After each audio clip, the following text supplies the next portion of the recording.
Okay guys, take a look at this. I'm going to share with you guys how I made this banana chicken pie.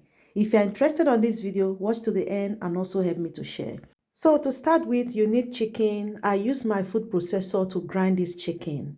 And then my daughter is helping me as well to make this pie. So next she added her seasoning and then she gave it a little bit of stir. And then next she's going to be adding her Maggi. This is not Maggi. If you don't eat Maggi, skip Maggi. So just give it a stir like this. Next I'm going to be adding my chopped red bell pepper with onions. If you notice, whenever I'm cooking, I always like to use red bell pepper or tatashi whenever I am cooking. It gives my food this amazing taste, like this irresistible taste, if you know what I mean. So I gave it a stir, cover it to steam. Then I am going to be making use of 4 ripe banana. I'm going to mash it up until it is very, very smooth like this. Then I'm going to set it aside.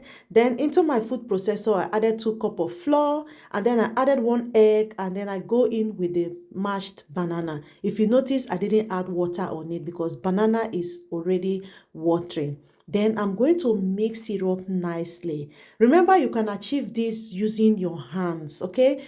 Look how soft it is without adding water on it.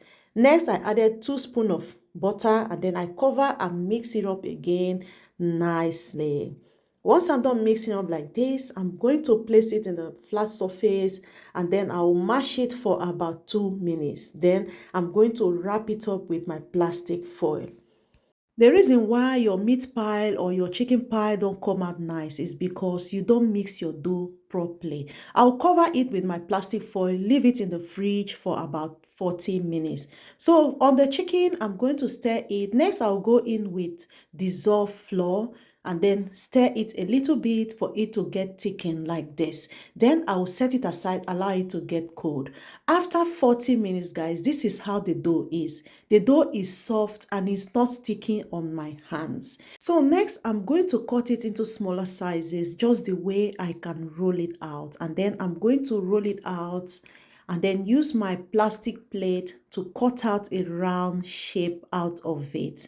And then next, I'm going to apply a little bit of egg white and then go in with my fillings.